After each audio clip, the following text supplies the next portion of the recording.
আসসালামু আলাইকুম রহমতুল্লাহ। আমি math study basic to advance টিউটোরিয়ালে আপনাকে স্বাগত। আজকে আমরা অষ্টম শ্রেণীর অতি গুরুত্বপূর্ণ একটি অধ্যায় সেট ফাংশন এর সকল এমসিকিউগুলো এক ক্লাসে সুন্দরভাবে ব্যাখ্যাসহ উপস্থাপন করব ইনশাআল্লাহ। তাহলে দেরি না করে আমরা আমাদের কাঙ্ক্ষিত ক্লাসটি শুরু করতে যাচ্ছি। আমাদের আজকে অষ্টম শ্রেণীর সাধারণ গণিতের সেট ফাংশন যে অধ্যায়টা, অর্থাৎ সপ্তম অধ্যায়ের প্রথম যে এমসিকিউটা দেওয়া আছে, এখানে আমাদের বলা হয়েছে, এক নম্বরে বলা হয়েছে যে সেট প্রকাশের পদ্ধতি কয়টি। আমরা সেট প্রকাশ যেহেতু অধ্যায়টা বেসিক আলোচনাগুলো আমাদের এর আগের পর্বে আলোচনা করে হয়েছে, যাতে যারা এটাই আজকে ফার্স্ট ক্লাস দেখতেছেন তারা কি এর আগের ক্লাসগুলো সুন্দরভাবে আমাদের চ্যানেলে গিয়ে আপনি দেখে আসতে পারেন। তাহলে আমরা গত পর্বে এর বেসিক আলোচনাগুলো করেছিলাম। আজকে আমরা ওগুলো আর আলোচনা করতে যাব না, আজকে আমরা এগুলোই ব্যাখ্যা সহ আলোচনা করব ইনশাআল্লাহ। তাহলে প্রথমে আমাদের বলছে সেট প্রকাশের পদ্ধতি কয়টি। আমরা গত পর্বে আলোচনা করেছিলাম যে সেট প্রকাশের পদ্ধতিকে আমরা, অর্থাৎ সেটকে দুইটি ভাবে ভাগ করতে পারি। সেট প্রকাশের পদ্ধতি দুইটি, একটা হচ্ছে তালিকা পদ্ধতি আর একটা কি গঠন পদ্ধতি। আমরা এই পাশে ব্যাখ্যা দিব। একটা কি তালিকা পদ্ধতি, তালিকা, আর একটা কি গঠন। তাহলে একটা তালিকা পদ্ধতি আর একটা কি পদ্ধতি ভাইয়া? একটা তালিকা পদ্ধতি আর একটা গঠন পদ্ধতি। তার তালিকা পদ্ধতি হচ্ছে যে পদ্ধতিতে আমাদের সেটের উপাদানগুলো দেয়াই থাকে, সুনির্দিষ্টভাবে উল্লেখ করাই থাকে। যেমন 1 2 3, এ সেট সমান 1 2 3, এগুলো দেয়া আছে আমাদের 1 2। তাহলে এটাকে আমরা তালিকা পদ্ধতি বলবো। অর্থাৎ যে সেটের উপাদানগুলো দেয়াই থাকে এরকম তালিকা আকারে, তাকে বলা হয় তালিকা পদ্ধতি। আর গঠন পদ্ধতি যেখানে আমাদের তালিকা তৈরি করে নিতে হয়, যেখানে আমাদের কি করতে হয়, এরকম প্রকাশ করে নিতে হয়। যেমন বলছে 1 থেকে 10 পর্যন্ত মৌলিক সংখ্যাগুলো লিখো। তাহলে আমরা এখান থেকে লিখব 2 3 5 7, এটা এইরকম, তাই না? বলছে এ সেটের উপাদান সংখ্যা 1 থেকে 10-এর মধ্যে যে মৌলিক সংখ্যাগুলো আছে ওইগুলা। তাহলে আমরা যে তালিকা সেটকে দুইটি পদ্ধতিতে প্রকাশ করতে পারি, একটা হচ্ছে তালিকা পদ্ধতি আর একটা হচ্ছে সেট গঠন পদ্ধতি। তাহলে তালিকা পদ্ধতি যেটা, সেটাতে আমাদের সেটের মানগুলো কি থাকবে, দেয়াই থাকবে। এবং গঠন পদ্ধতি যেটা, সেটাতে আমার মানগুলো কি থাকবে না, দেয়া থাকবে না, আমাদের গঠন করে নিতে হবে। আশা করি বুঝতে পারছি। তাহলে আমরা সেট প্রকাশের পদ্ধতি কয়ভাবে করতে পারি ভাইয়া? দুই ভাগে ভাগ করতে পারি। একটা হচ্ছে তালিকা পদ্ধতি আর একটা গঠন পদ্ধতি। 2 নম্বর এমসিকিউটার যে দিকে আমরা তাকাই, এখানে বলা হয়েছে নিচের কোনটি যে কোনো সেটের উপসেট। কি বলছে ভাইয়া? উপসেট। আমরা তো উপসেট বের করার নির্ণয় শিখছি গত পর্বে, তাই না? আমরা গত পর্বে কিন্তু যেমন আমাদের বলছে এ সেট সমান দেয়া আছে 1 আর 2, এই সেটটার উপসেট কি। তাহলে আমরা কি করব, প্রথমে আগে এটাই লিখব, যেটা আছে এটাই লিখব, তারপর লিখব 1 একবার 2 একবার, আর শেষে একটা ফাঁকা সেট। তার মানে এইটা আমাদের কিন্তু প্রত্যেকবার আছে। এইটা আমরা যে কোনো সেট নির্ণয় করতে যাই না কেন, আমরা এইটা পাবো। তার মানে দেখেন এইটা কোথায় আছে, এইটা না, এটাও না, কারণ এই চিহ্নটা অর্থাৎ ফাই চিহ্নটা আমাদের কি হয় না, সেকেন্ড ব্র্যাকেটের মধ্যে আবদ্ধ করে রাখতে পারি না। এটা আমাদের শুধুমাত্র এইরকম ফাঁকাই থাকে। তাহলে এইটা আছে গ নাম্বারে। তাহলে আমাদের কত অ্যান্সার?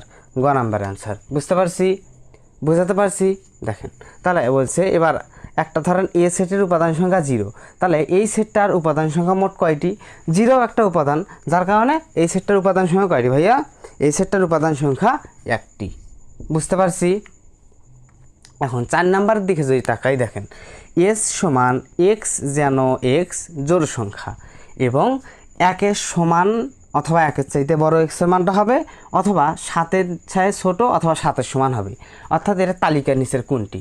আমাদের কোশ্চেনটা আরেকবার বলছেন, এস সমান এক্স যেন এক্স জোড় সংখ্যা। কী সংখ্যা ভাইয়া? আমাদের আসল বিষয়টা হচ্ছে এইটা, এদিকে আমার খেয়াল রাখতে হবে, জোড় সংখ্যা, এবং যেটা 1-এর সমান অথবা 1-এর চাইতে বড়, 7-এর সমান অথবা 7-এর চাইতে ছোট হতে হবে। তাহলে আমাদের কি বলছে, যে জোড় সংখ্যা হতে হবে। 1 তো জোড় সংখ্যা না, 7ও জোড় সংখ্যা না, তার মানে 1-এর চাইতে বড়, 7-এর চাইতে ছোটোগুলো নিতে হবে। যেমন 2 4 6, তাই না? তাহলে দেখেন 2 4 6 কোথায় আছে? 2 3 4 এটা হবে না, কারণ 3টা একটা বিজোড় সংখ্যা। 2 4 6 এটা হতে পারে, আবার 1 3 5 এটা তো হবেই না, বিজোড় সবগুলো আমাদের জোড় বলছে। আবার 3 5 7 এটাও বিজোড়, তার মানে আমাদের জোড় কোনটা? 2 4 6। আমাদের অ্যান্সার কি? খ নাম্বার অ্যান্সার। আমরা অনুশীলনী 7-এর এমসিকিউগুলো সলভ করতেছি অষ্টম শ্রেণীর। বুঝতে পারছি? তারপর 5 নাম্বারটা দেখেন, এ সমান দেওয়া আছে 2 3 5, এ সমান কি দেওয়া আছে ভাইয়া 2 3 5 এবং বি সমান দেওয়া আছে 5 এবং 7 হলে এ ক্যাপ বির কাজ কি? ক্যাপের কাজ আমরা গত পর্বে পড়ছিলাম যে ক্যাপের কাজ হচ্ছে যেগুলো মেলে, যেগুলো কি হয় ভাইয়া, যেগুলো মিলবে আমরা সেইগুলো নিব। তাহলে আমরা দেখেন দেখি 2 3 4 এবং 5 7 এর ভিতরে কি কোনটা মেলে না? আমাদের কিন্তু এইরকম হচ্ছে যে 2 3 4 এইটা ক্যাপ, বির মান আছে 5 7। আমরা জানি যেগুলো মিলবে সেগুলো মিল নিব। তা যেহেতু কিছু মেলে না তার মানে এটা ফাঁকা সেট, আর ফাঁকা সেটকে আমরা সেকেন্ড ব্র্যাকেটের মধ্যে কি করতে পারি না? আবদ্ধ করতে পারি না। তাহলে আমাদের এটার অ্যান্সার কত হবে? আশা করি ক নাম্বার অ্যান্সার বুঝতে পারছো। তাহলে 1 থেকে 5 পর্যন্ত আমরা যে এমসিকিউগুলো সলভ করব সেগুলো আশা করি আপনারা সুন্দরভাবে বুঝতে পারছেন। এখন আমরা 6 থেকে 9 পর্যন্ত 4টে এমসিকিউ, 6 7 8 9 এই 4টে এমসিকিউ দেখব। তাহলে 1 থেকে 5 পর্যন্ত আমরা সুন্দরভাবে বুঝতে পারছি আশা করি। এখন 6 নাম্বার এমসিকিউটার দিকে যে আমি তাকাই, এখানে লেখা আছে এ সমান এক্স যেন, এই যে এই চিহ্নটা দ্বারা কি বোঝায়? যেন, এটা দ্বারা বোঝায় যেন। তাহলে এক্স যেন এক্স জোড় সংখ্যা এবং মানটা কি হবে? এক্সের মানটা হবে 4-এর চাইতে বড়। এটা দ্বারা কি বোঝায়? এইটা দ্বারা বোঝায় এই পাশেরটা বড় সংখ্যা হয়, এই পাশেরটা ছোট সংখ্যা। তাহলে আমরা এখানে দেখতে পাচ্ছি 4-এর এই পাশে 4, এই পাশে এক্স, তার মানে এক্সের মানটাই বড় হবে, কার চাইতে? 4-এর চাইতে বড় হবে এবং 6-এর চাইতে ছোট হবে। এর তালিকা কোনটি? আরেকবার আমরা সুন্দরভাবে বুঝি যে এক্স যেন এক্স জোড় সংখ্যা হতে হবে। কি সংখ্যা ভাইয়া? দেখেন এখানে আমাদের একটা পয়েন্ট দেওয়া আছে, জোড় সংখ্যা হতে হবে এবং যা কি হতে হবে? এক্সের চাইতে বড় হতে হবে এবং 6-এর চাইতে ছোট হতে হবে। তাহলে এর তালিকা কোনটা? কারণ দেখেন আমরা জানি 4 5 6 কর্মিক সংখ্যা হিসাবে এই তিনটা, তাই না? তার ভিতরে আমাদের দেখেন কি বলছে? 4-এর সাথে বড় হতে হবে, তার মানে এটাও নয়। আবার 6-এর চাইতে ছোট হতে হবে, তার মানে 6ও নয়। 5, কিন্তু 5 কি আমাদের কোনো জোড় সংখ্যা? একটু বুঝবেন ভাইয়া। দেখেন যে 4-এর চাইতে বড় 6-এর চাইতে ছোট, 4-এর চাইতে বড় 6-এর চাইতে ছোট জোড় সংখ্যা। 4-এর চাইতে বড় 6-এর চাইতে ছোট কোনো কি জোড় সংখ্যা আছে? ওর মাঝে একটা সংখ্যা, সেটা হচ্ছে 5। আর 5 তো আমাদের জোড় সংখ্যা না, এটা একটা বিজোড় সংখ্যা। তার মানে আমাদের কোনো এটার উপাদান নাই। তাহলে আমরা কি এটা কি বলবো? ফাঁকা সেট বলবো। কি সেট বলবো? ফাঁকা সেট। এর আনসার হবে কি? ঘ নাম্বার। বুঝতে পারছি? বুঝাতে পারছি? দেখেন 7 নাম্বারটা, পি সমান এক্স ওয়াই জেড হলে নিচের কোনটি পি এর উপসেট নয়? আমরা জানি উপসেট বলতে কি বোঝায়? যে একটা সেট থেকে যতগুলো সেট গঠন করা হয় তাকেই ওই সংখ্যাগুলোর কি বলা হয়? উপসেট বলা হয়। তাহলে 1 নম্বরে যদি আমরা দেখি যে উপসেটগুলো এই এগুলোই দ্বারা তৈরি, এখানে আছে এক্স ওয়াই জেড, 1 নম্বরে কি আছে? এক্স ওয়াই, তার মানে এটা উপসেট হতে পারে। আবার গ নাম্বার দেখি এক্স ওয়াই জেড, এটা উপসেট হয় ফাঁকা, আর এটা তো প্রত্যেক জনেরই উপসেট হয়। কিন্তু খ নাম্বার অ্যান্সারের দিকে দেখেন এক্স ডাব্লিউ জেড, আমাদের ডাব্লিউ কি এখানে আছে? ভাই আছে, এখানে আছে এক্স ওয়াই জেড, কিন্তু এখানে এক্স ডাব্লিউ জেড, ডাব্লিউ এখানে নাই। আর যেটা একটা সেটের ভিতর থাকে না কোনো উপাদান, সেটা তো ওই সেটটার উপসেট হতে পারে না। তাহলে আমরা কি বলবো? আমরা বলবো যে নিচের কোনটি পি সেটের উপসেট নয়। তার মানে খ নাম্বার আমাদের উপসেট নয়। বুঝাতে পারছি? তার খ নাম্বার কি? উপসেট নয়। এখন 8 নাম্বার কোশ্চেনটা দেখেন, 10 এর গুণনীয়ক সমূহ সেট কোনটি? 10 এর গুণনীয়ক সমূহ সেট কোনটি? এখন কথা হচ্ছে গুণনীয়ক কাকে বলে, গুণিতক কাকে বলে, তাই না? গুণনীয়ক হচ্ছে কোনো সংখ্যাকে যে সকল সংখ্যা দ্বারা আমরা ভাগ করতে পারি তাকে আমরা ওই সংখ্যাটার গুণনীয়ক বলবো। যেমন 6 এর গুণনীয়ক যদি আমরা ধরি, 6কে আমরা কী দ্বারা ভাগ করি? 1, 6কে 6, 3 দুগুণ 6 এবং 6, তার মানে আমরা 6 কি 1 2 3 6 এই 4টে সংখ্যা দ্বারা কী করতে পারি? ভাগ করতে পারি। আমাদের কোশ্চেনে আছে 10কে আমরা কী দ্বারা ভাগ করতে পারি? তাহলে দেখেন 10 ভাগ করতে পারি কি? 10কে 10, 5 দুগুণ 10, আবার 10কে 10, তার মানে আমরা 1 দ্বারাও 10কে ভাগ করতে পারি, 2 দ্বারাও ভাগ করতে পারি, 5 দ্বারাও পারি, 10 দ্বারাও পারি। তাহলে এইটা ছাড়া 1 2 5 10 আমাদের আছে না? দেখেন তো আছে কিন্তু। তাহলে আমরা ক নাম্বারকে অ্যান্সার হিসেবে ধরবো। ঠিক আছে? বুঝতে পারছি? বুঝাতে পারছি?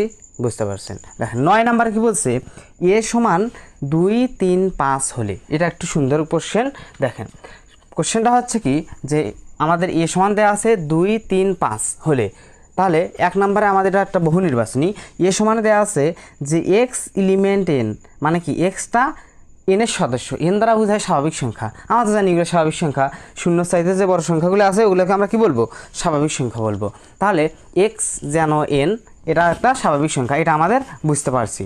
তারপরে বলছে একের চাইতে বড়, এই দেখেন চিহ্ন দ্বারা, একের চাইতে বড়, ছয়ের চাইতে ছোট এবং এক্স মৌলিক সংখ্যা। দেখেন তো একের চাইতে বড় না এবং ছয়ের চাইতে ছোট না, তার মানে এটা আমাদের ঠিক আছে, 1 নাম্বার ঠিক। 2 নাম্বার এক্স যেন এন, স্বাভাবিক সংখ্যা বুঝতে পারছি।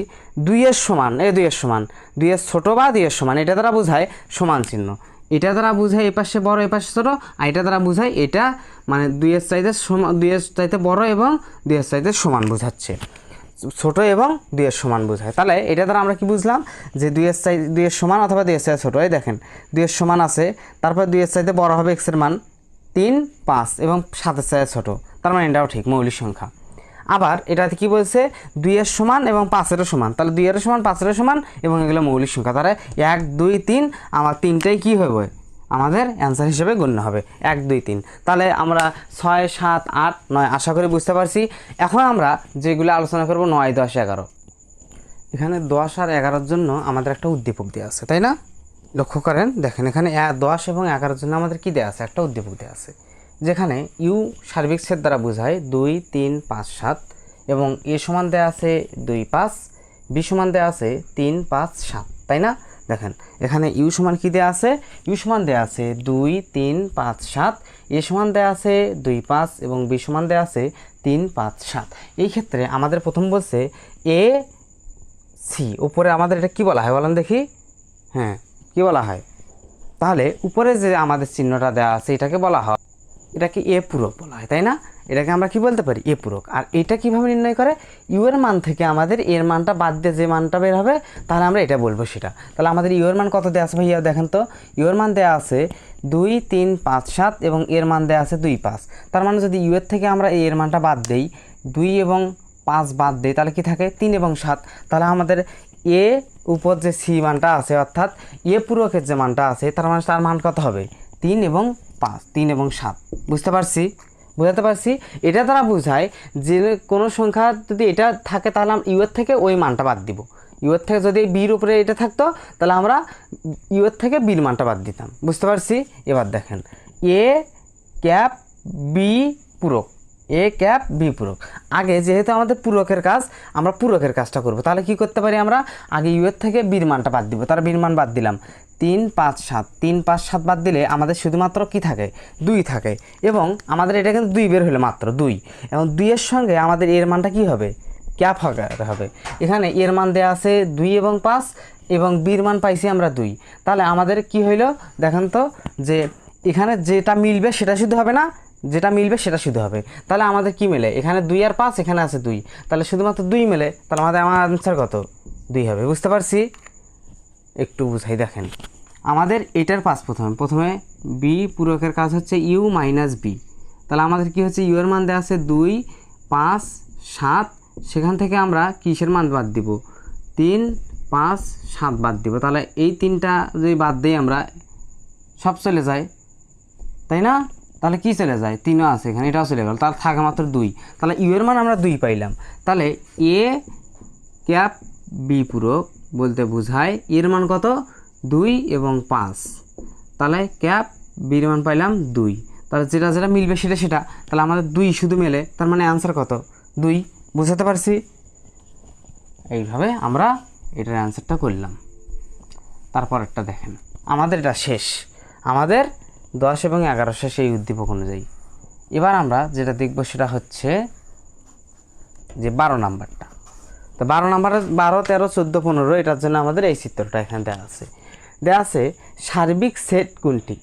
সার্বিক সেট বলতে কি বোঝায় ভাইয়া, যে সমস্ত সেট, অর্থাৎ সার্বিক সেটকে ইউ দ্বারা প্রকাশ করা হয়। আমরা গত পর্বে এগুলো আলোচনা করেছিলাম যে সার্বিক সেটকে সমস্ত সেটগুলোকে কী দ্বারা প্রকাশ করা হয়, বড় হাতের ইউ দ্বারা প্রকাশ করা হয়। বুঝতে পারছি? তাহলে আমাদের অ্যান্সার কত হবে, ঘ নাম্বার অ্যান্সার হবে। তাহলে 13 নাম্বারের দিকে যদি আমরা তাকাই, 13 নাম্বার কী বলছে, কোনটি বি পূরক সেট, কোনটি বি পূরকের সেট। তার মানে কি বি পূরক বলতে কি বোঝাবে, আমার ইউ এর থেকে আমরা বির মানটা বাদ দিব। আমাদের এই সেটে দেখেন দেখি আমাদের কি আছে, 1 থেকে 8 পর্যন্ত আছে। তাহলে আমরা একটু লিখি, 1 থেকে 8 পর্যন্ত আমাদের ইউ এর মান, মাইনাস বির মান কত দেওয়া আছে 2, 3, 6, 5, 2, 3 5 6 এটা আমাদের ইউ এর মান দেওয়া আছে। তাহলে এখান থেকে আমরা 2 3 5 6 এর বাদ দিব, তাহলে আমাদের কি হবে 1 4 7, অবশ্যই এটাই হবে 1 4 7 এবং আরেকটা কি আছে, সরি এখানে আমাদের 8 আছে, তাহলে এখানে তো 8 নেই, তাহলে আমাদের এখানে একটা 8 থাকবে, 8 থাকবে, বুঝতে পারছি। তাহলে আমাদের কত হবে 1 থেকে 8 পর্যন্ত, তার থেকে 2 3 5 6 বাদ দিলাম, তাহলে 1 4 7 8, 1 4 7 8 আমাদের যেখানে আছে সেটাই অ্যান্সার, 1 4 7 8।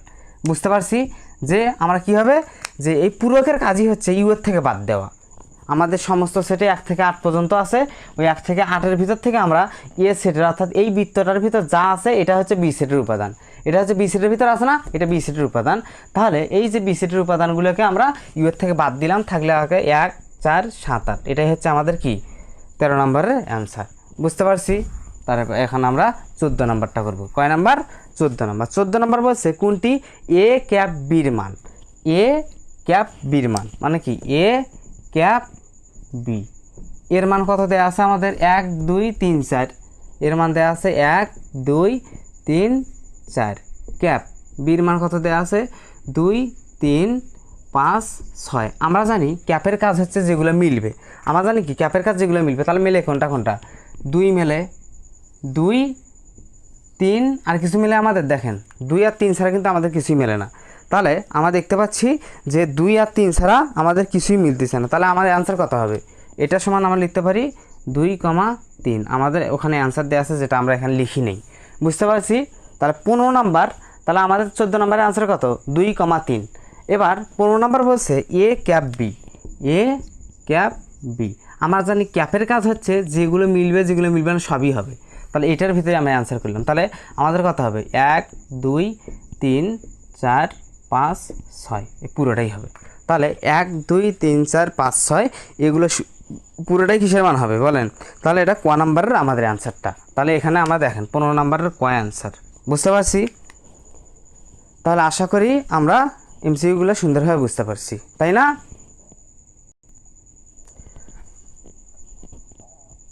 তাহলে এই পর্বে আমরা সুন্দরভাবে আপনাদের অনুশীলনী 7-এর যত 15টা এমসিকিউ ছিল সেগুলো সুন্দরভাবে ব্যাখ্যাসহ উপস্থাপন করেছি। আশা করি আপনাদের ভিডিওটা ভালো লাগবে এবং ভালো লাগলে আমাদের চ্যানেলটি আপনি সাবস্ক্রাইব করে রাখবেন। আর যদি সাবস্ক্রাইব করে রাখেন তাহলে আপনাকে অসংখ্য ধন্যবাদ। আমাদের চ্যানেলটিতে প্রতিনিয়ত অনেক গাণিতিক সমস্যার সমাধান করা হয়, এইভাবেই সুন্দরভাবে উপস্থাপন করা হয়। যদি ক্লাসটি ভালো লেগে থাকে তাহলে একটি লাইক করবেন, শেয়ার করবেন এবং পরবর্তী ভিডিও পাওয়া পর্যন্ত আশা করি সকলে ভালো থাকবেন, সুস্থ থাকবেন। আসসালামু আলাইকুম।